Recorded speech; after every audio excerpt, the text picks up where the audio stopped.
Hey everyone, welcome to Fantasy Book Review. My name's Nick. And I'm Ray, and today we're going to be talking about Book 3 of The Wheel of Time, The Dragon Reborn. We're going to do the deep dive, nitty gritty details and give our thoughts on this fantastic book. This video will have spoilers from the entirety of the third book, so if you haven't read that yet, just go ahead and come back after you have. With that, where do you want to start off with this one, Nick? Yeah, so I guess just to give this book definitely is where it really starts to kind of spread the characters out. So we're just going to kind of go through and start each character story. We'll bring them up to tier, and then at the end, we'll kind of go over the whole end sequence with all the characters together. So let's start with the prologue, a real quick talk about that, and then we'll start with Perrin since he has the first 6 or 7 chapters. Okay. I'll give my thoughts on prologues in general. I never give them too much thought, to be honest with you. Yeah. This one is. It might be a memorable prologue, but it's not really striking much for me. Never really Yeah. has. Yeah, to me this prologue it's just kind of showing how, like, obviously the Children of the Light, we already hate them, and now it's really showing, okay, Children of the Light, not only are they just zealots and terrible, they're also extremely corrupt from like the highest levels. So Mm-hmm. like the what is the Petronile, what's his title, whatever, the main guy, he's got Pot on Fane whispering in his ear, and then the one Jacob Carden, who's the head of the Hand of the Light, he's a dark friend. So, it's just super. They're super corrupt. Pure That's all. corruption of the White Cloaks. I hate the White Cloaks. Will always hate the White Cloaks. Yep. Except, I won't get into that. Yeah. Yes. But right now they um, suck. yeah. But with that, yeah, let's go ahead and just start off with Perrin, since again he's got the first 6 or 7 chapters. Yep. This beginning, obviously, we have Perrin, Rand, and Moraine, and we really see Rand getting stir crazy, right? And Moraine's not really doing anything to help him out. We have news coming up that there's a bunch of people proclaiming for him, fighting each other, getting killed, and Rand's like, dude, I gotta go do something. I have to help. I have to help. And Moraine's just like, the wheel weaves as the wheel wills. The pattern will force you into something. Just wait, just wait, just wait.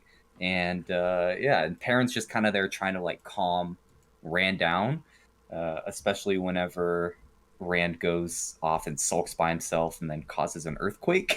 So, Yeah. Um. So definitely the intro scene. The way I always see it is like this is Rand starting to go crazy, like essentially, and I think a lot of it is himself, right? He's like, sure. I'm gonna go crazy. I must be crazy. Am I crazy right now? Right? If you keep thinking like that, I mean, come on. But Yeah, there's definitely a different shift in the way Rand's character is written. There's a lot more. There's a darker tone to it. a hundred And percent. and Perrin's just trying to be a good friend to him. Yeah, Honestly, Moraine kind of sucks right now. She's just letting everything happen, but she also yeah, doesn't really. I mean, she's one person. What can she do? yes. And I would say that this is one of the parts where, and we talked about this in our earlier deep dives. This is one of the parts where Moraine really messes up by not giving a little more info. Yeah, Like, if I think if Moraine would have been like, "Listen, Rand, I'm waiting here. You're super strong to Viren. We're gonna wait, and the pattern's gonna force you into something. yeah, Like, we know something will get brought into you. So let's just chill out for a few minutes." But she's just like, "Look, dude, shut up, Rand. Just listen to me." yeah, Like, she really messes up by not giving him more. But yeah, I think Perrin is really sympathizing with Rand because he understands the weight that's on his shoulders. yeah.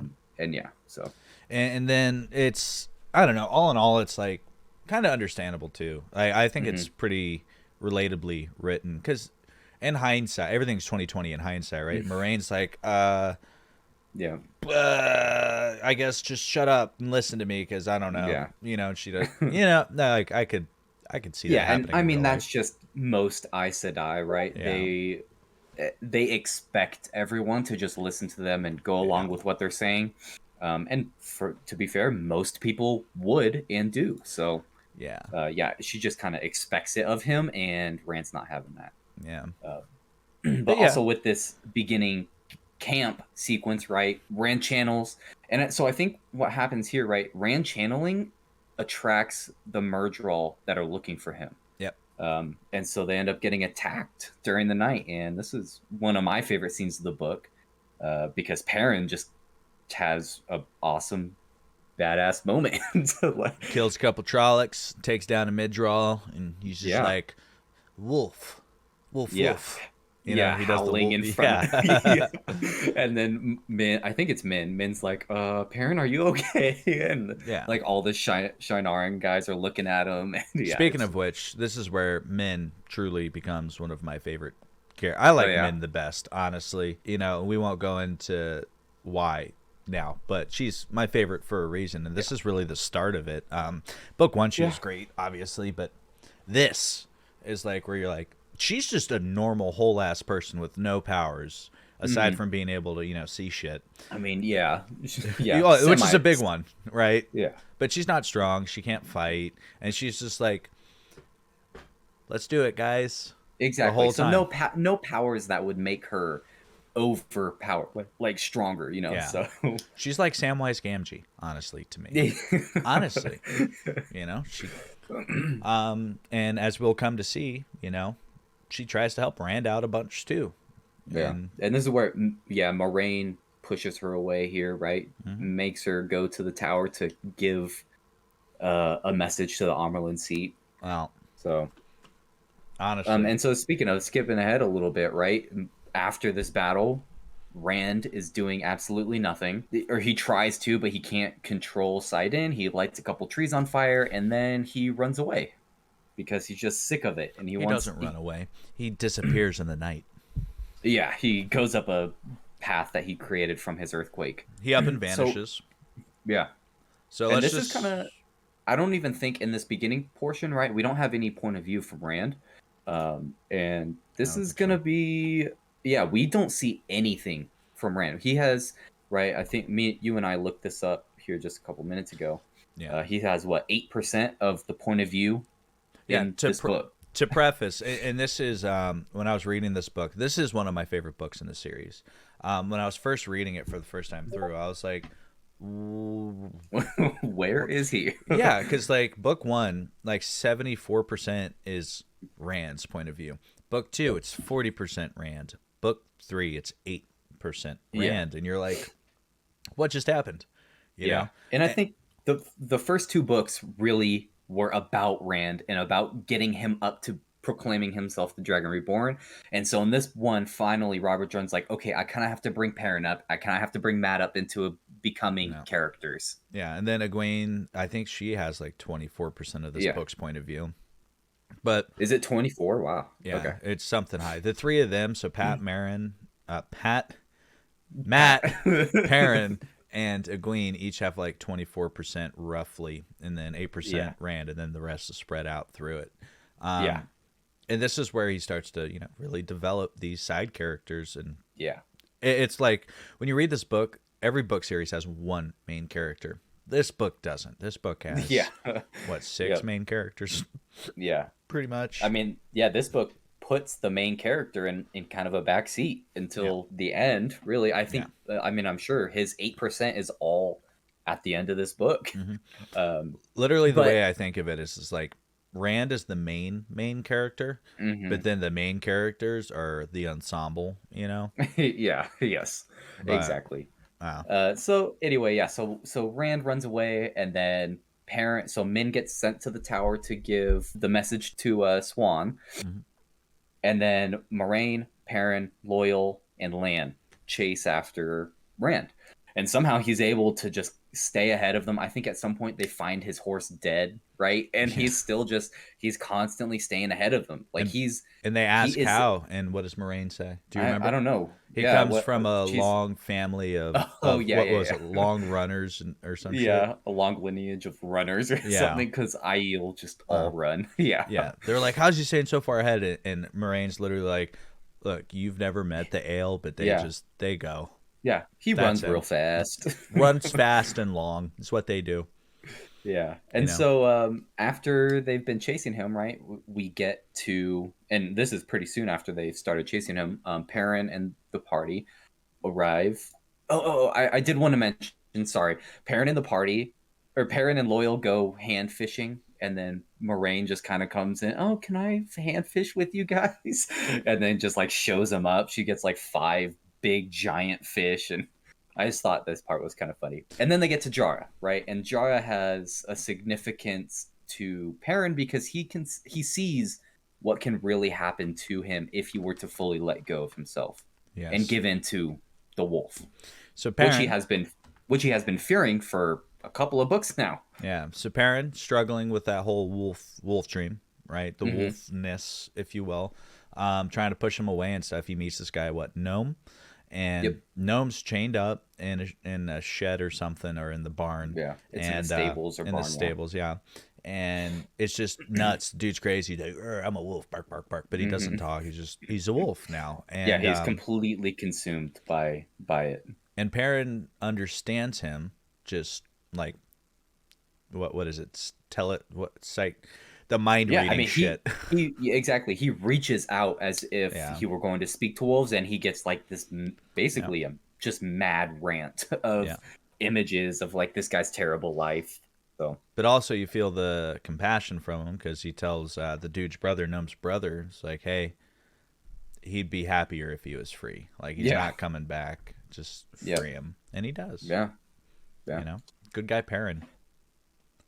Yeah, I mean, that's honestly a highlight of Perrin in this book. You really see his moral character shining through. And so, while they're in Jara, he also goes into the Wolf Dream, and I think this is where the Alzamon and Lanfear kind of try to coax him into drinking wine, right? So, I don't know what this is. Right? What's this wine? I don't know. I'm assuming it's symbolic or Just straight up roofied. One of the two. Oh yeah, maybe it could be because it's definitely explained by Moraine multiple times that things that happen in dreams have like a lot more consequences Yeah. than if they were to happen in the real world. So It yeah, that very well that could have would make been sense. that roofie. Yeah, They have a roofie in their world. I know they do. yeah, Could have been that. probably. They could have taken them.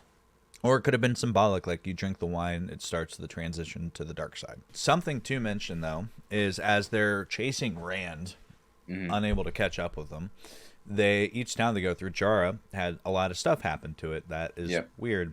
And on the next town they come to, Rimmon, some real strange stuff was happening. Bunch of marriages and stuff only Taveron's web would bring about, a really I powerful don't one. I don't think the marriages happen in Bremen, do they? Well, marriages in the countryside or around it. They're Okay, literally yeah. told But that anyway, stuff in Rimmon. yeah, you're right. Oh, Yeah. okay, yeah, yeah, okay. But yeah, you like all this Taviran pulling. You see how powerful Hmm. Rand's Taviran nature is. Yeah, And people like, yeah, that's when in Rimmon, so because Land goes out and gets that information and comes back, right? And that's when Perrin leaves the inn to go explore or whatever and sees the ailment in the cage. the hunter for the horn. Right, there's two hunters for the horn Yeah. that are telling their stories in the common room just constantly. Right, Yeah, we took saying that down a they group of fought off. ale. Yeah, fought off 30 wild Ailmen, like all Yeah. that, and it just turns out to have been two of them. It was just Gaul, who is the caged Yeah. Ailman, and his buddy that they were kind of just running through the countryside and weren't paying attention. So Yeah, um, I went to the grocery store earlier today and I fought off two bears, by yeah, myself. yep, yep, That's 100% what they were doing.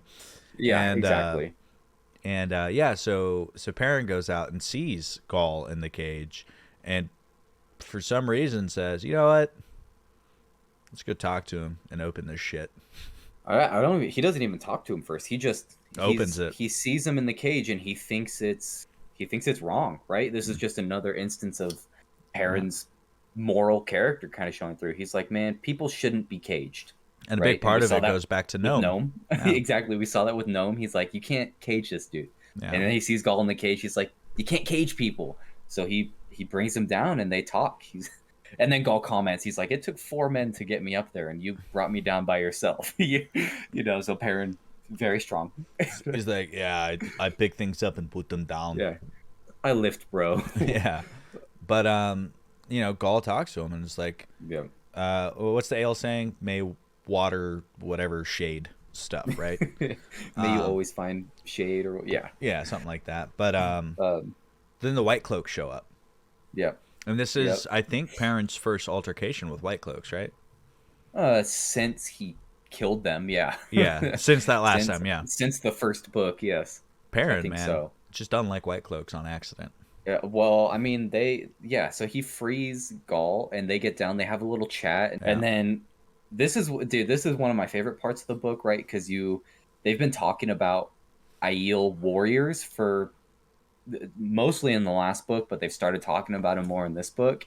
And yeah, you really Gaul just runs toward him totally unarmed, like starts snapping people's arms and breaking their necks and shit. yeah, It's like, and then Perrin definitely holds his own. He kills a handful to himself uh, because I think there's supposed to be a dozen here, about yeah, a dozen white cloaks. So yeah. It's I think these Perrin's journey here starts with, like, last book was him kind of, like, oh, I have this wolf thing, right? This hmm book is like, okay, caged freedom, that whole scenario and compassion. Like, yeah. where do I stand with it? Am I free from the wolf side? Am I caged by it? What, like, Yep. that's kind of the journey he's on, I think. Yeah, true. He's trying to find how to balance his Mm, life with the wolves. And I mean, at this point, he's just trying to block the wolves out. He doesn't yeah, want anything to do with them. yeah, But yeah, so they kill him. Fight. He sees fight. He sees this girl Mondarb. He doesn't know her name at the time, right? yeah. Watching, she sees all of this, runs away, and then Lan comes up. He's like, "Did you do this, Perrin? What the hell, So man? it's We like, just got here. You killed a sorry. dozen." Yeah. He's like, "Oh yeah, sorry, man." He's like, All "All right, let's go." right, to the And boat. so, And they get on the yeah, boat, and who jumps yep, on? That girl who was yeah, watching them at the end, the yep. girl who saw it all Mondarb. happen. She's Yep. like, I'm called Mondarb, and Perrin starts cracking up, and she's Yeah. like, what's so funny, He's like, dude? "It means blade, you jerk." And he's like, I'm that's cool. the horse's name. It's Yeah. Mandarb. She's Yep. like, oh, I'm Fail. It means falcon. And he was like, Yeah. He's oh. like, "Oh no." He's like, fucking Yeah, men, because dude. men. Fucking Yeah, men. I don't usually bring up men's viewing, even though men's viewings are very important. It's just she has so many of them. Honestly, Hmm. is if we could just talk about what the viewings are on their own, That'd like be its for a own, whole like, 2 hour video. Yeah, video. Yeah. exactly. But So, this one sticks but out yeah, because it just happened, and then yep. boom, Falcon, and it's a girl who's been eyeing him, and he's like, hmm immediately you're like, oh, Yep, oh, she's a hunter for the horn apparently, even yeah, though, he comments on how she's a girl and how she's probably too young, but whatever. So yeah, she starts following them on their way to Ilion. Oh, yeah. because that's what one Does thing she that was give her happening, real right? name yet? I don't think so. Okay, because that's important. But she gives it this book though, right? Maybe she does give it. Yeah, Maybe she says, "Oh, my real name is Zareen, but I go by the I forget. I don't remember exactly." yeah. Um, but yeah, Because so they're taking the ship down river to Ilion. good old Um, Ilion, city of trade, I think. Yeah, yeah, yeah, city of because traders. obviously it's been explained that the final destination is for Kalendor, which is in Tyr, right, the Stone of Tyr. Yeah, the unbreachable So stone of Tyr. yeah, so they were debating on whether to ride cross country to try to see if Rand had done that, or they weren't sure if Rand had taken a boat, but because of Perrin, they got forced into taking the boat. So, Yep. um, And to be honest, they kind of have a trail to follow. They just listen for, or they just look at the Taveran signs that Rand's leaving yeah, behind, because it's leaving behind a lot of stuff. yeah, no, they just weren't positive whether Rand had gone downriver or Hmm. whether he had continued cross country. Yeah. So, yeah, So let's follow the journey. They hit Tier Neck. Not much happens on the boat, right? no, it's just like Perrin and Fael arguing, and then Yeah. Fael and Perrin end up getting to a shouting match and like giving away Moraine's identity and Oh, all that's that. right. Yeah. And Perrin then is an Moraine's idiot. pissed. Oh, something I didn't mention in Remen, Perrin walks in on Moraine naked. I forgot about Oh, that's right. Yeah. that. Not that that's significant, but I forgot about that. It's pretty But significant. Moraine's a pretty chick, they say. yeah, she's apparently fairly good looking. Wow. Uh, but yeah, so they get to Ilion, right? And they're like, "All right, Zareen, you're out of here. Get out of here." And I think you're right. She definitely given her name because Perrin's like refusing to call her Bail. he only calls her Zareen. Mm. And so they're like, all right, get out of here. And then this is where Moraine makes her swear an oath. If she wants to come along, you do everything I say. You don't ask any questions. And shut up. And then she's like, all right, I swear it. And then And Moraine's like, then, here's your falcon.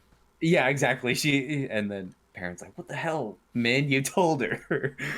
uh, yeah. And then they go to an inn called Easing the Badger, where Perrin, he's been kind of getting these whiffs of wrongness as they've been traveling. Uh, and then they're in Easing the Badger, and he starts getting this really strong smelling wrongness, right? And everyone's been feeling uneasy at this time, right? Loyal's like, oh, the city feels bad. Moraine's like, oh, something's wrong here. And they get attacked by, like, what is it, 6 gray men or something? 5 or 6 gray men. Yep. They just walk in, and Perrin, just tears a chair apart and starts whacking them. Perrin's Moraine, fighting ability is very underrated. And that's because he has no finesse. yeah, that's true. That's true. None. Everyone's like, oh, Rand fights so elegantly. Matt fights so elegantly. And Perrin's Yeah. like, pick thing up, hit. Exactly. Yeah, really. I mean, Yeah. I guess it kind of, their Great. weapon choices, it seems like that. Yeah. Greymen pop up. And this is where Perrin's nose really starts. I think this is where he's like, okay, I can smell stuff. Fuck. Yeah. You know? Yep. Yeah, so he smells the gray man. Moraine's like, all right, I'm out of here. I got to go figure out something's going on in this city. No. And then Lan and Perrin go outside, and they're like, all right, let's go look for stuff. And they find prints in the stone. And I'm like, what the hell? Big ass dog prints in the stone? Yeah. And They're like, yeah. Then Moraine comes back and she's super frazzled. She's like, Mhm. there's Darkhounds. Yeah. What are the Forsakens in charge of Tyr? Yeah. Or Ilion. Samael's ruling the city. Yeah, let's dip. So they dip. Yep. They have no rest, dude. Everywhere they go, something happens. Yeah, And they're just That's like true. on the road constant. That's something I think in this book series that happens a lot. Like in book 1 where Rand and Matt are trying to get to wherever. They're just constant. Every inn they go to, something happens, and there's always something happening. And I mean, we get that from glimpses of Rand as well. In this one, we see he's getting no sleep, right? Yeah. Because there's a few parts, and we'll go over them probably, but there's a few parts where Perrin sees Rand in his dream, and Egwene sees Rand in their dreams, and he's just always being attacked and always being chased. Like he's getting messed up in this book. Yeah. So then they leave. They leave Tyr on horseback, being chased by the Darkhounds. Not Tyr, Ilion. Ilion. Yeah, I always get the two cities' names mixed up. So they're leaving Ilion on horseback, and they're being chased by the Darkhounds. Mm-hmm. And Moraine uses a forbidden unknown cast called Balefire. And that apparently everyone can just accidentally use, right? Yeah, I gotta say that's something true with this book series. But yeah, she fucks him up, and then she's like, I'm tired, which is fair. Yeah, that's fair. Yeah, just took out a whole pack of Darkhounds. Yeah, and this is where this Fail's like, oh my god, what is going on? Yeah, and then Perrin comes out. He's like, "What the? Why are these guys chasing me? Matt blew the horn of Valir. Bran's the Dragon Reborn." Yeah, and then exactly. Moraine's like, "Phil, you're not going anywhere now. Yeah, you're staying here. Sorry." And she's like, "You know too much now." Fail's like, yeah. Okay. Yeah. Then they're on their way to Tyr. Yeah, and I think this is the last. Isn't this the last that we see of them until everyone's kind of in Tyr and they arrive in Tyr? I think so. Yeah. Okay, so with that, all in all, recap of the scene, sequences for Perrin. I think Perrin's journey is very well in this one, if you will. I think Moraine has some development still. I mean, she's giving more information and kind of just going with it instead of trying to force her point of view a bit more.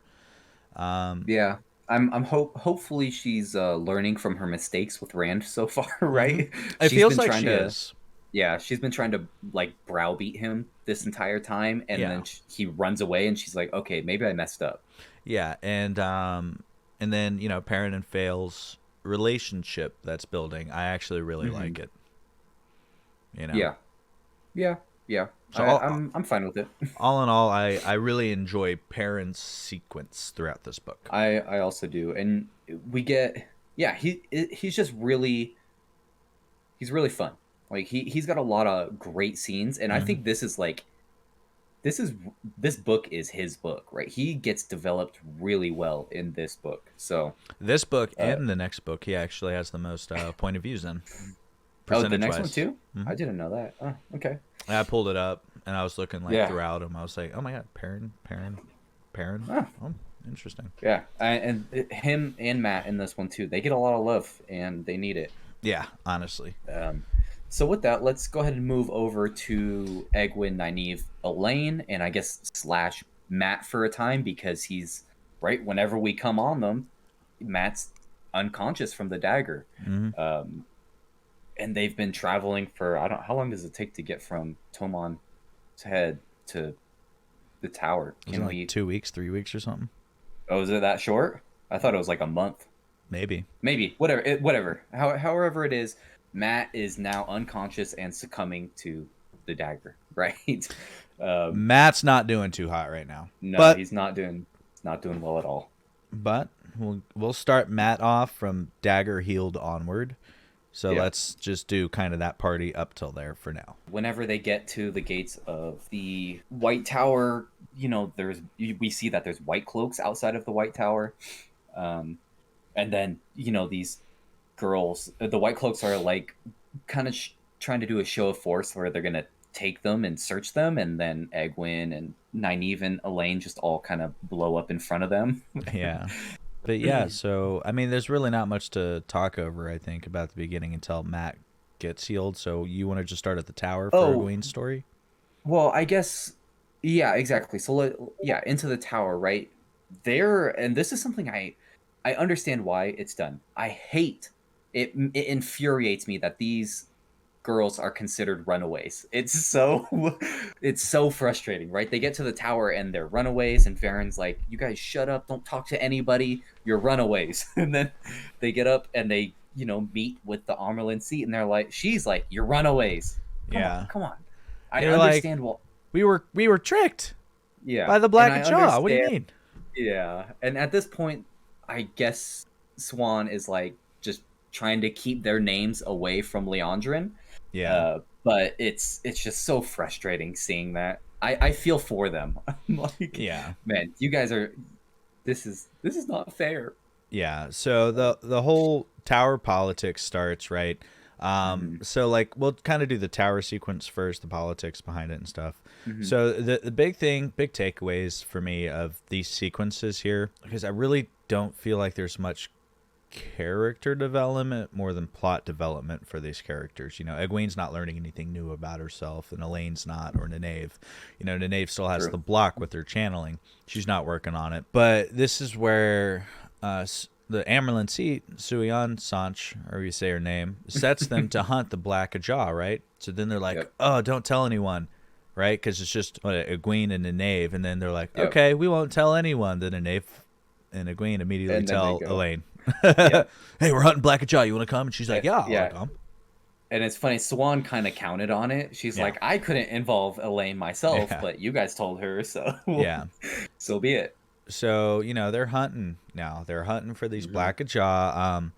They get Sheriam, right? Or Sheriam. Shiriam, yeah, She the gives mistress of novices. Yeah, she gives Egwene the Terangriel, right? No, you're so I Or who's it that gives her that? Shiriam. Yeah, so Varen gives her the Varen does. dream terangrial, right? The small stone ring. Yeah. I think Shiriam gives them like a list of all the names and everything that they took. Yeah. So Yeah. yeah. So all of this, right, up to that point, it's just kind of little politics, them just talking with each other, them trying to find it. And then they are to be raised to accept it as their punishment, too, Hmm. because they've learned enough. And this, I think, is the first big character development part for Egwene. Hmm. Because, she goes into the Terangriel with Hmm. a Terangriel, which causes She issues. doesn't. Yeah, and she doesn't go in with it. She leaves it outside of the Oh, yeah, it's terangrial. next to it. And this is something I never picked up in my first couple of reads, I think. I never realized that that was why that Terangriel had such issues, which is weird. Yeah, reading it this time, I'm like, oh yeah, Hmm. she mentions it, like she says it right out, and I'd Yeah. never realized. Um, So kind of dumb by me. yeah, which really goes to show too that the Terangriel is kind of it's definitely baked in that dream world, right? The Tel Aron Yeah, Rioid or whatever, yeah, because that rings that the gates that. Anyways, her shit goes bad. yeah. It does not go well. They're like, should we stop? They're like, no, keep going. Meh. Nah, keep going. Yeah, Yeah, because at first it's not a big deal, but yeah, exactly. It ramps up, right? She yeah, goes through the first arch, not a big deal. Second arch, not a big deal. Third arch, she almost gets trapped there. yeah, So, big deal. but yeah. But there's huge Oh, and character something, development there for, I think. yeah, and something kind of forgot to mention is a gray man tries to kill them prior to this too, or is it after? I thought it was after. Oh, it is. Okay, okay. Sorry. It might be before. I don't know. No, This is I all think you're kind of right. muddled for me. I know this. Yeah, I'll give a preface here. I hate tower politics. I hate it in the book. So when I read it, I kind of just like read it. I don't like read it. It's just like, yeah. ugh. You're like, But okay, this is going on. yeah, but like the important scenes are actually fun. Like this one. This is a great scene. Hmm. Um, and it really goes to show the strength that Egwene will have in the future too. With her willpower, she should have got Yeah, stuck there. Alana straight yeah, comes out and is like, my bad, like put me in the kitchens to yeah, scrub pots. yeah, exactly. And then at this point, Egwene's like, is she Blackjaw because she wants to be near me now? Yeah, Just kind of now they're super paranoid.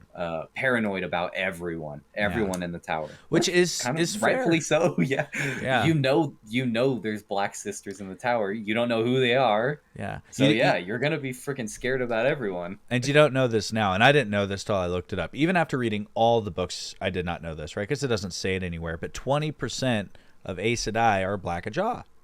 Oh, is it really that many? Mm-hmm. Oh, wow, okay. 20%. So Well, yeah, 1 in 5. I'd be paranoid as shit too. yeah, and I mean the corruption is not. I mean, how many sisters leave? 13 sisters leave, right? Mm-hmm. Because that's this number 13 is kind of significant. And Egwene finds out from her accepted test, right? Egwene finds out that it with 13 sister or 13 channelers, right? Let's 13 channelers and 13 fades can turn a channeler against their will to the dark one. Yeah, which is kind of So crazy. yeah, it's like Um, if you get caught by 13 black sisters Good and luck. 13 fades, Yeah, you're now a black sister. yeah. But yeah. So that I think was one of the biggest things, and then they're just kind of going around doing their hunting stuff, and Hmm. then they dream. They start doing the dream stuff with Hmm. the Tarangriel, and that's when they discover the trap in Tyr for Rand. Yeah, so it's hinted at exactly. There's a few points where it's like, oh, there's going to be a trap here, right? So Yeah, the dream is one, and then Els Grinwell, who isn't actually, we find out isn't actually Els Grinwell, she left 10 days tells, ago. yeah, tells them that there's all the belongings left by them in the cellars, right, or in the storerooms, and then they go find more stuff pointing to Tyr and more Hmm. stuff pointing to Tyr. So it's just kind of, yeah, exactly. Everything's just kind of accumulating and telling them go to Wow. Tyr. Yeah.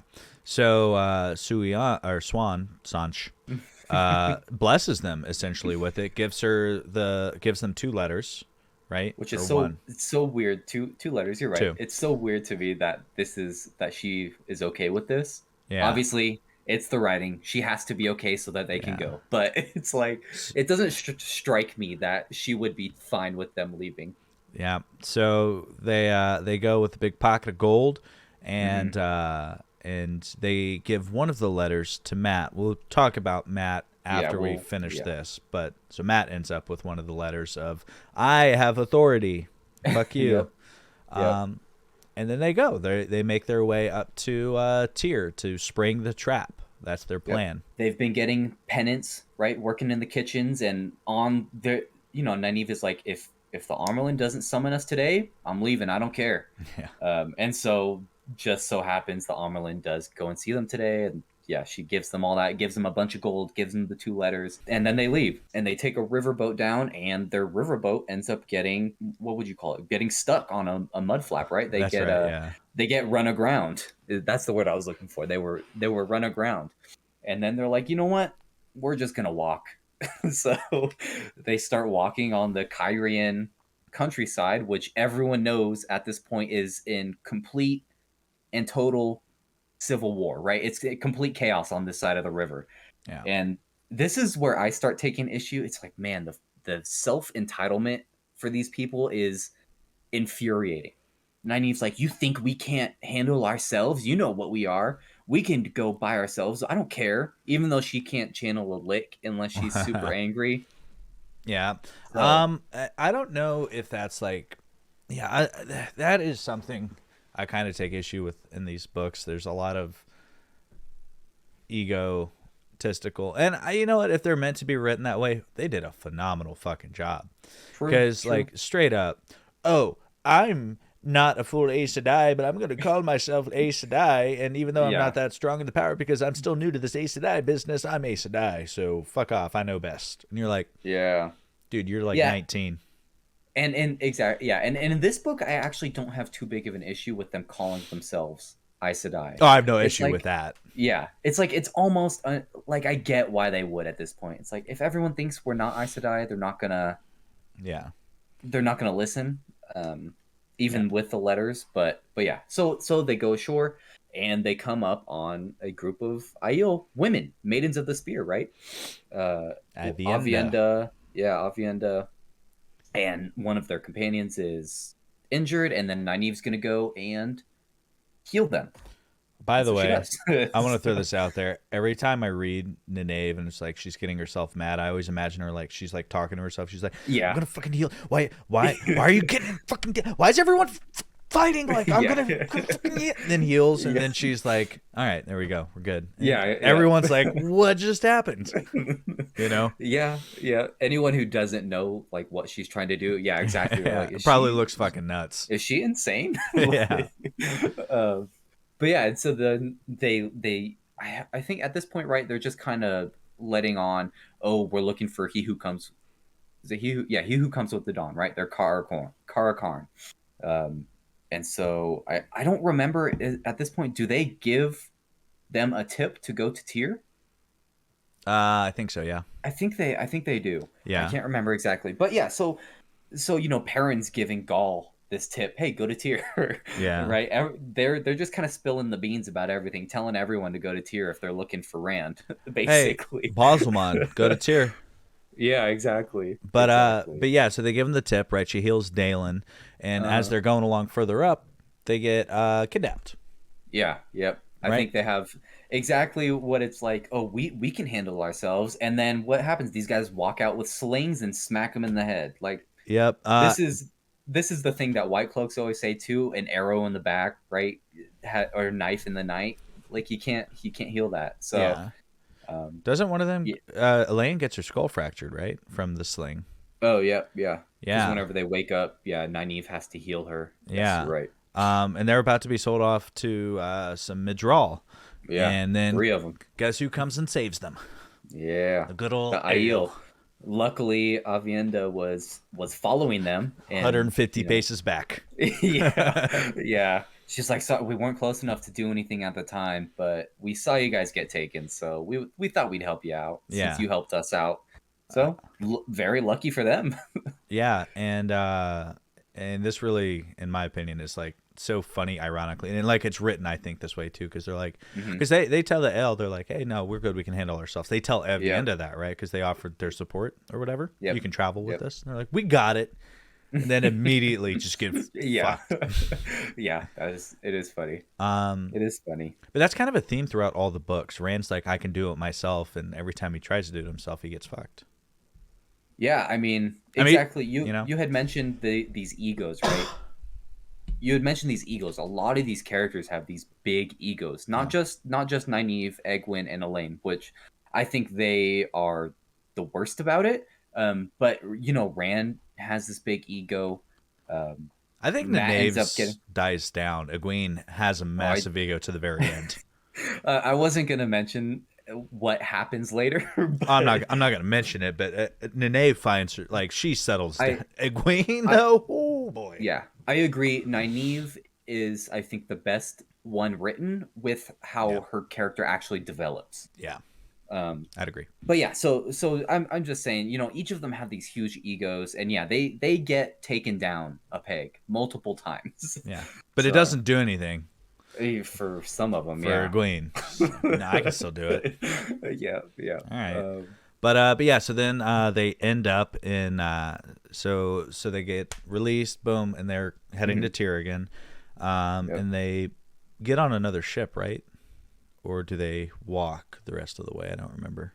No, yeah, I think I want to say yes. The Aiel kind of escort them to the next, where it's like, oh, walk that way 10 miles, and then you'll get to the town. Yeah, And then yeah, they take another ship and to that's where Tyr. they meet Mother Guenna, right?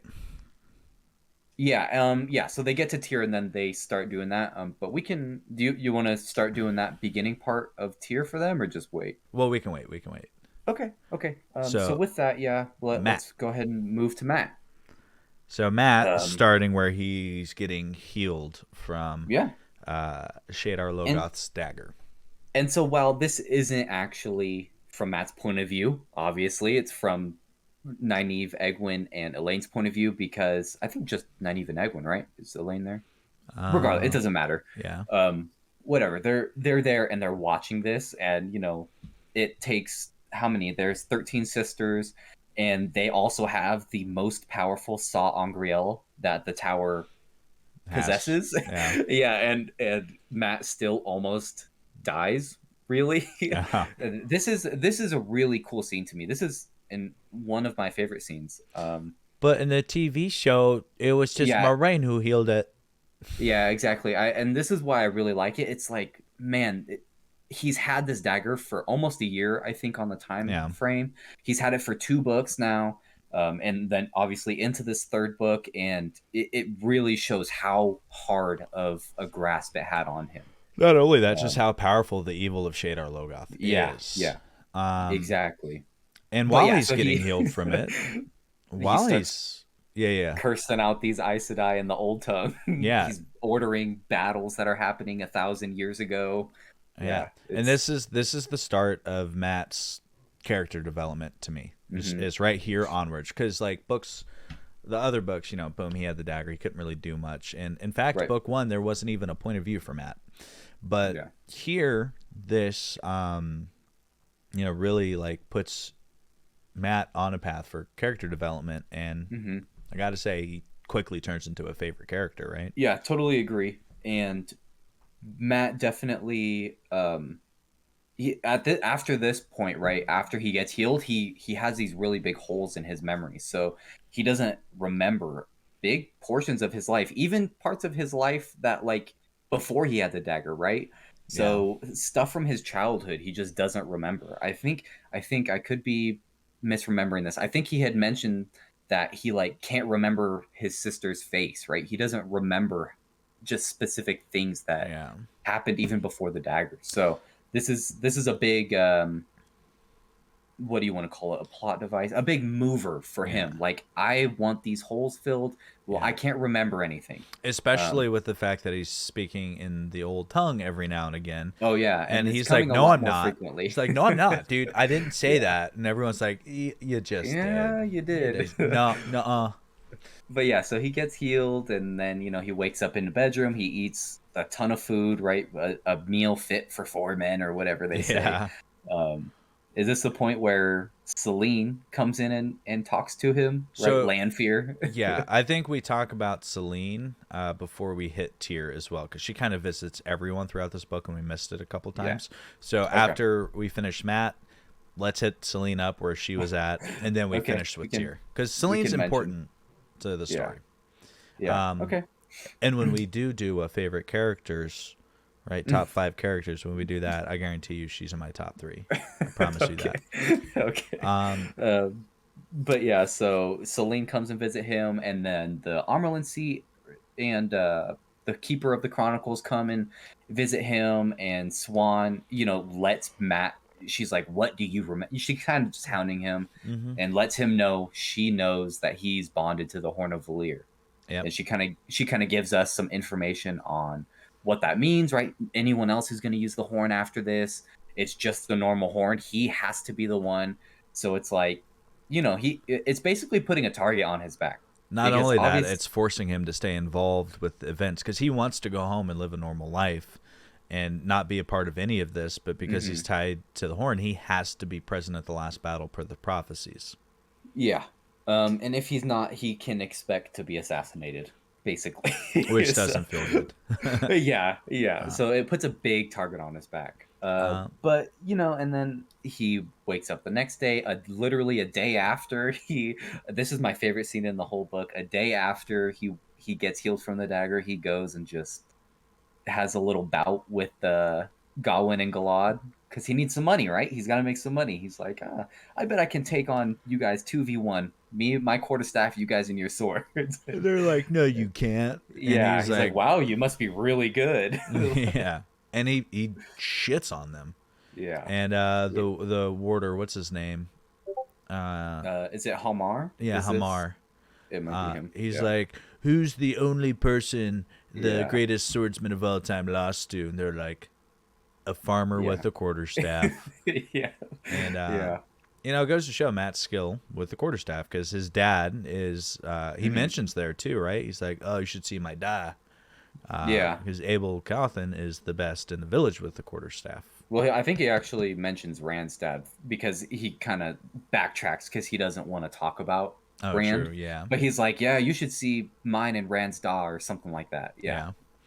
But And then, yeah. it is such a cool scene. Yeah, I Gala's did like, what the fuck? yeah, I did a top 5 like favorite scenes of this book, and this was my number 1 scene. I Check it love out. it. I think it's yeah, go check it out. It's only like 6 minutes, whatever. Just watch it real quick. But yeah, this is by far my favorite scene. I think it's so funny. Yeah. But I brought that up just to mention, right, in our deep dive for book 2, I gave Rand a lot of crap at the end scene with Turok, right, where he goes one-on-one with this blade master. And I think this one's just different. Some people might think, oh, you gave Rand shit for that. Why didn't you give Matt shit for this? And it's like, it's totally understandable why Matt knows and has been training with the quarterstaff all this time. They have a yearly competition. Yeah, exactly. And so while it's not like they're training for life and death battles, like yeah, it's a fun competition that these farmers want to take part in. So Yeah. yeah, I think it's just much more reasonable. But yeah, so then Matt, so Egwene, Elayne, and Nynaeve stop by Matt, right, and give him the little thing so he can drop a letter off with Elaine's mother and Caemlyn because he wants to be gone. So now he has access to complete authority within the walls of the White Tower, and he goes to make money by gambling in town. Yep. Makes a ton of money, kills it. Yeah. And then meets up with Tom Marilyn. Finds him there. Yeah, after getting jumped by some dark friends and a gray man. Yeah. Falls off of like a 2 or 3 story building, and luckily the gray man was underneath him, so it kind of broke his fall. Yeah. Here's then, the beginning of his luck, right? His crazy luck. Yeah, really. And this is, like you said, he finds Tom playing drunk in an inn and convinces Tom to go with him.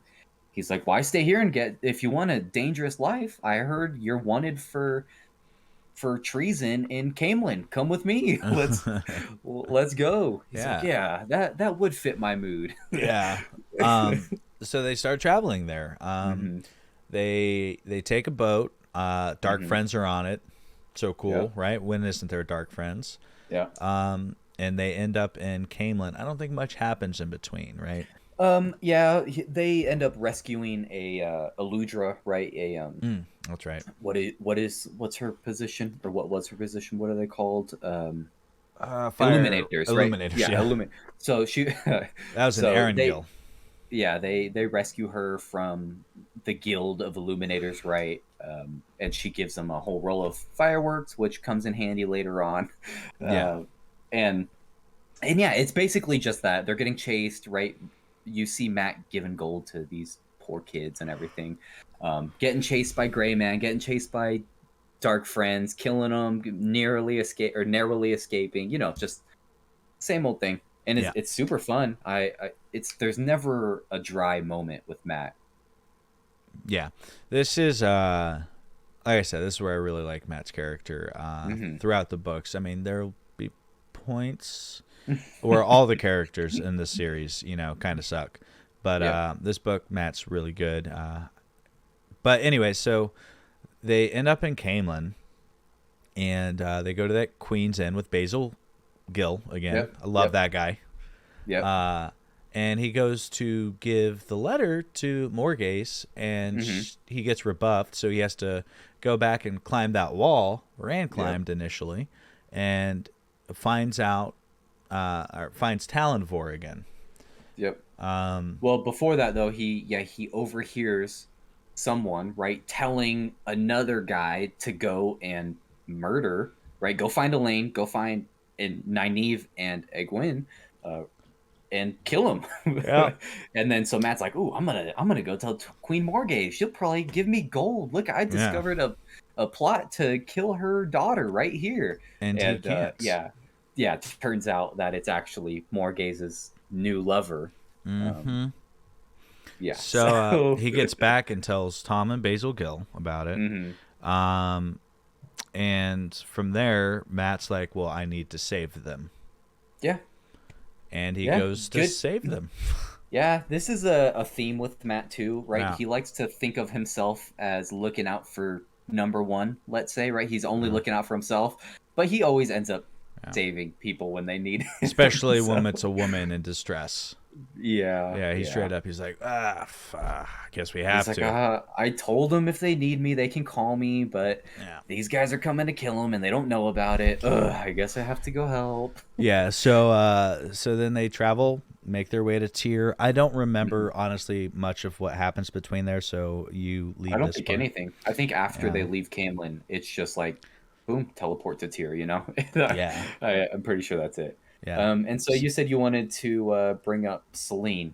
Yeah. So Salene, big part of this book. She kind of sets the trap along the way, right? To all the characters. She's seen trying to visit Rand. She meets up with Baalzman and the Wolf Dreams. She tries to convince Perrin, like, hey, promise and glory and stuff. And look, Matt. Sorry, you're meeting Matt in his Matt. room. Yeah, sorry. Yeah. Hey, Matt, I have all this glory and promises and stuff. Also, I'm super hot, and a man like you would want me. And he's like, well, that sounds cool, but I'm good. I'm good. Yeah. He turns her. Yeah, Everyone's turning her down, dude. I love it. It's true. And out of everyone, it's like Matt would be the one to say yes. So Yeah. But yeah, Matt doesn't want glory either. He just wants money and to be left alone. So, Yeah. Who else did Salene visit in this book that we missed?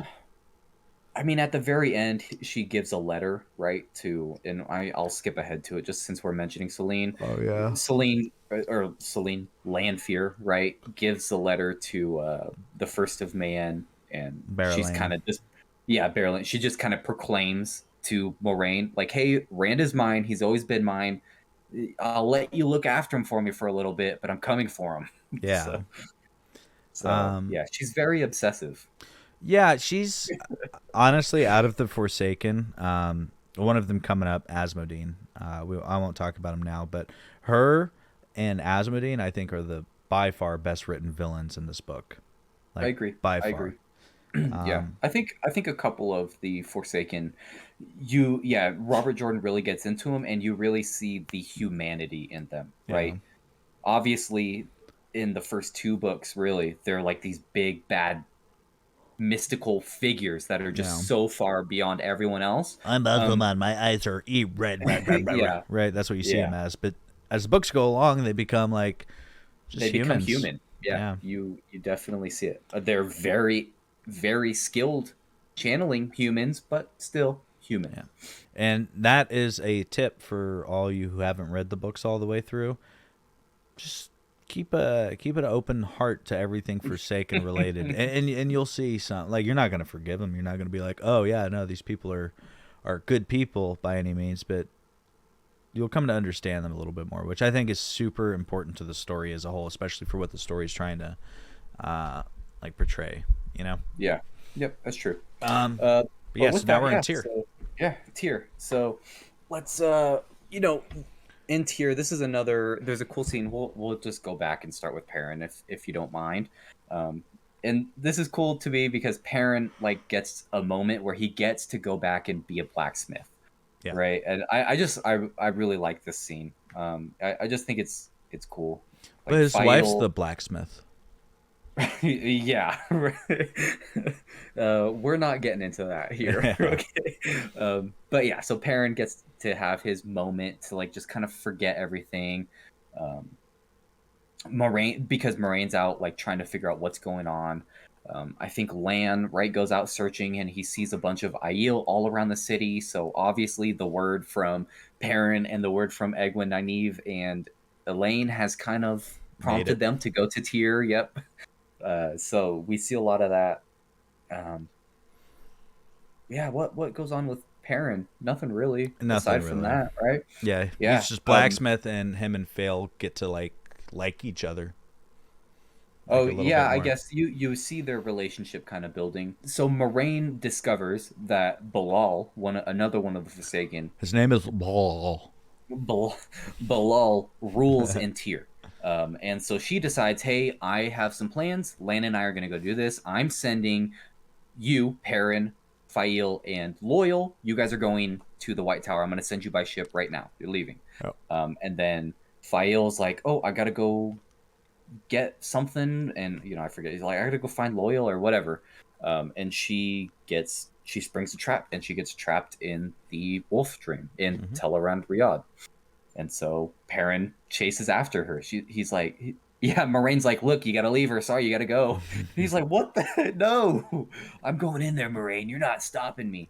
And She's then like the Loyal's gonna, weave wills, the yeah, will weaves, the we. I can never say it, yeah, but yeah, yep, yeah, that saying. yep. But yeah, so he goes in and attempts to rescue her. Egwene and Eve and Elayne, they meet Mother Gwenna. They Mhm. drink some whatever roofies, and are taken hostage to be used. Right, Leandrin has them again, and Yeah, Julian Sandar actually plays a role here because he's the one that brought them to yeah. So he's a Mother thief. Gwenna, What is, thief what are they called? taker. They're called thief takers, right? Okay, Yeah, I think. not thief catcher. Yeah, thief So taker. yeah, so he's like looking for their people, and then he discovers them in the Stone of Tears. He's like, oh, I found him, come on. And it turns out he got kind of compelled or something happened Mm-hmm. with Leandrin, and yeah, Yep. so they all get captured. So they're captured now. Fuck, right? Mother Gwenna. Cool. Boom. Matt hits the city, starts looking for people, and Matt's like, okay, what do we got here? Let me go dice, look for some people, right? Finds Yeah, Komar or Comer, yep, whatever his name is. Like, yeah, let's dice. I heard you trying to kill Elayne. And he was like, yep. what's up? Matt Breaks kills his him. neck. Or breaks his back, yeah. Yeah, And then Tom's getting sick, so they yep, actually find a random, right? They're using Matt's yep. luck. Random, his new luck. Yeah, and they go into Mother Gwenna's shop, and she's like, "Oh, you sound just like Elayne, Egwene, and Nynaeve." You Yeah, I know? knew someone Oh, with that accent. yeah, huge luck at play here. Yep. Kind of speed running through this a little bit, but like, kind of this is how it works, right? Like, it's all Yeah, super fast paced. it's really fast, in and out of different Mm-hmm. perspectives. So And then, so Matt's like, "Oh, they're trapped in the Stone of Tyr." mhm, Shit. So he leaves Tom with Mother Gwenna to get better, and he yep, climbs up and finds Ale on the top yep. of of the whatever, and they compliment him like, "Oh, you sneak around pretty well for a Yeah, wetlander," you yeah. know. Because Um, they try to like take him, and he like ends up kicking a few of their asses, and they're like, yeah, "Oh, we got surprised." Okay, yeah, so he kind of lucked out that he didn't get killed, but yeah. But also they kind of respected it. then he also finds Jewel and Sandar on top of Hmm. the roofs, and Jewel and Sandar's like, "I trapped before he even knows who Matt is. I got some girls captured, and I feel really bad about it, and I'm going back to try to save them." And he was like, "Is it these people?" And he's like, "Yeah, it's Yeah. these people." And he's like, "Oh, I'm looking for Well, them too. Let's do it." let's go. So then they go to Yep. blow a hole in the wall. Well, no, they go to distract the That's guards. right. He's like, "Here, I'm gonna set these fireworks off as a distraction." Blows it up, and he's like, "Well." That that He works. doesn't. He's like, "Oh, there's a hole here now. This is way better than getting handcuffed by this guy I don't know and Yeah. taken to the dungeons as a prisoner." Yeah. Uh, so yeah, he jumps through the hole, and then he's like, "Wait, I used this as a distraction, and I just jumped into the distraction." Yeah. Like, And he ends and up fighting some High Lords of Tyr who are Blade yeah, Masters. they Now, start doing a dungeon crawler all the way through the Stone of mhm. Tyr. And during this time, Elayne, Egwene, and Nynaeve is trying to break out as well. So they're in Tel Aran Rioid, and they're shielding the sisters who are guarding them. Mhm. Accidentally steals one of them, and then they all meet up after everything's done. Right? They're like, "Hey, we're here to save you," and they're like, "We don't need like we're on our way out. Like we just need to figure out a way to open this door." Yeah. And they're like, "Yeah, well, we're here to save you." And they're like, "Start being assholes, everyone to each other." Yeah, you know? dude, it's so frustrating. Like Matt actually comes and saves them, right? Because Elaine, or not Elaine, Egwene almost got him, right? She almost got the shield all the way into place, but Yeah. not quite. And then Matt shows up. He's like, "Hey, I've got these keys here, guys. Come on out." And they're like, Yeah. "What the hell are you doing here, Matt? We don't Yeah. need you." He's Yeah, and like, it's like, how about come on, he's Matt, he? give some." Mm, He's like, we know you did it. You did good, Matt. Good job. You yeah. saved them." Hey, thanks for coming to save me. Yeah. Even if we were fine, that means a lot to us. Yeah, You yeah. know? Nope. No. Yeah. So So yeah. pause on Matt and Egwene and Nynaeve and Elayne. Perrin. So Perrin is in the Wolf Dream trying to save what's her nuts, Mandarb. Um, Yep, Fail. yeah. So Zareen. do you want to take us through that one? Yeah, it's actually it's kind of, I don't want to say confusing, but It's kind of it's not confusing. yeah, it's kind of confusing. Hmm. So I mean Hopper, right, he goes into the wolf dream, but he takes on the form of a wolf, really. And we Yeah. get a few scenes where it's kind of cool where we see him jumping in and out of wolf form and human form, and he's smashing them and these people that were set to guard these areas. Like it's cool, but it's also kind of confusing. But yeah, so it's just Hopper and Young Bull, right? We'll call him, going through these levels, for lack of a better term, and trying to find Fail and free her. Yeah. And eventually he does, and he almost dies for it. Like, he's too strong in the wolf dream. He takes a bunch of wounds, and he almost dies. Yep. But he But saves he her saves in the her. end. Yep. Yeah. And she's thankful to him. Yeah. Yeah. She's like, "Hey, thank you." She's like, "Oh, Perrin, you saved me. Thank you." Yeah. um, and then Moraine, where's she doing? What's she doing during all this? Well, she kind of just shows up. So Rand, right? So we finally get a perspective from Rand after the entire book, right? We're at the 90% point on this book, and oh, we get to see through Rand's eyes, and he's in the Stone of Tyr, and he's gunning it for Kalendor, and then Bilal shows up, and he's like, take it," even though he could have just waited like 5 seconds and he Yeah. would have taken it. But he's like, "Take it, Rand, do it, take it, Go Loose ahead. Theron." Grab it. Grab it. Grab it, Yeah, dude. and then they start having a sword fight, right? And I didn't used to like this one because I'm like, why would Bilal not just kill him? But I understand after a few times reading, like, oh yeah, Bilal needs Rand to touch it. Yeah. So he's just kind of trying to goad him. He's trying to push him hard enough to where he needs it, and then he wants to take it from him. Yeah. But So but yeah, then Moraine kind of comes out of nowhere. He's like, "Get away from Rand!" And then does Balefire again. misses. And no, she gets him. Does she? Yeah, she gets Bilal. Bilal Oh, gets that's killed right. by. That's right. The other one shows up. Yeah, Mm. so Bilal gets killed by Moraine with Balefire, and then Moraine's like, "He is right though, Rand. Take it." And then Baalzamon shows up for the third time as the main antagonist, right? um, and like, I don't, kind of uses dark lightning or something to zap Moraine, and she goes unconscious, and then Rand's super upset. He's like, "No," and takes Kalendor, and then Yeah. chases Baalzamon around. in the world of dreams. And they see Perrin in there at some point, I'm pretty sure, and they see Egwene in there at some point, I'm pretty Yeah, sure, and I'm yeah, pretty sure Lanfear shows up at some point in there. Everyone shows up in there for that like a yeah, split second, and it's just yeah. like it's super confusing, that whole scene sequence. Yeah. It's It cool. It's takes cool. it is cool, and it does take a little. You gotta like kind of orient your mind. You gotta be like, Yeah. okay, this happens here. Okay, yes, yes, Hmm. okay. Yeah, Like this is like, you have to think about it. let me map this out real quick. Yeah. Yeah. But Um, so eventually, Rand catches him, and Rand kills him finally. And this time, we have a body. A body is left by Baalzamon, so we hope that he does not show up again. well, Because and during all this time, right? Oh, what are the Ale doing, you may ask? They're killing all the people of the Stone of Tyr. It's great. They're killing yeah, all the what are the guardsmen of Tyr called? defenders of Defenders. the stone. Defenders Yeah. of the Stone. They're taking them down, which is the people of the dragon, right? And all this is happening at the same time. So like Hmm. that explosion happens.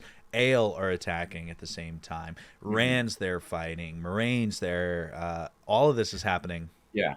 at the same time. Might I say it's very hectic, but it's really cool in my Yeah. opinion. I I really like this ending. I think out of the first three books, this is by far the most Oh, satisfying ending, most by epic far, ending, even. by far. Yeah, but But yeah, that's pretty there. So there is a little ending. I just kind of wanted to say because I found it funny whenever I read it this time again. Right. So Perrin and Fail are trapped in the Terran as far as Moraine knows. yeah, And rather than going and saving him immediately after everything's done in the Sonatir, she gets everyone together first, and she's like, I'm gonna go get them eventually, but I wanted to talk to you guys first." yeah, Like, she's like, it's so funny, and this is where Ruark says, "Oh, we are the people of the dragon," and the Aiel are just kind of brought more into it, and yeah, yeah. So recap of the book, and these are my thoughts on it. I think, a, uh, all the plot points in it are perfect for book 4. yep, Honestly, with the Morghese and Gabriel there, and now we know there's another Forsaken in Ilion, and that makes you think, well, where else would Forsaken be? Is there a Forsaken in Ered Doman, for example, or yes, Shianar? yeah, Um, and it really opens the world a bit more on top of it, right? But adds in these politics that aren't mhm. all fun at times, but it They're really, necessary, yeah, it creates an intricacy of the world that makes it feel yeah, more real. And as a result, just this book for me, it's awesome for seeing character development of Matt, character yeah, development of Perrin, the relationship between him and Fail. Rand, we don't see much of, but at the end of it, it's like, okay, Rand's a badass right now, and like we start yeah. seeing Rand become a badass instead of, oh, I accidentally use lightning, right? Yeah, Um, and just to yeah, give my kind of final thoughts on this too, I totally agree. This one, having read book 4 in the past, this book sets it up very well. hmm Um, and the other two books set it up. But anyway, this is so as book 3, this is kind of the last fetch quest book, right? So in book 1, it's like, oh, we have to find the Eye of the World. Book 2, we have to find the Horn of Valir. Book 3, we have to get to Kalandor. We have to find Rand. And so this is the last one that's kind of like that. In this next book, it gets it's the world is built, and it's kind of like these multi-book things that are going to start happening, and it's really yeah. awesome. So while the first 3 are fantastic and I love them, this is where the story is really going to start taking off. And if you've read this far and you're wanting to read the next book, you will not be disappointed. Yeah. For a reference for anyone, and there's no spoilers here at all. Book 1 has 6 different point of views. Okay. Hmm. Book 2 has 13 point of views. Book Okay. 3, this one, has 9 point of views. Okay. But Okay. book 4, this is where it really starts to become an ensemble, right? It's not a fetch quest anymore. This is where the world opens up. Book 4 has 20 points Okay. of view. 20 of them. Like that's crazy, and it introduces so many different people. I'm not going to name their names, right? Because Yeah. that's spoilers for the Yes. future books. Yes. But it's important, and Yeah. and Like I said, Yeah. if you enjoyed this book and you're thinking about going on to the next one, you will not be disappointed. It is very good. With that, thank you for stopping by for our deep dive review of Book 3, The Dragon Reborn, The Wheel of Time, and which is what I think a great close to the original trilogy, if it was. But Yeah. since it's not, I think it's a great closing arc of the Yep. first arc of the story. So, Yes. with Yeah. that, thank So you. And this is Ray out. thanks for watching.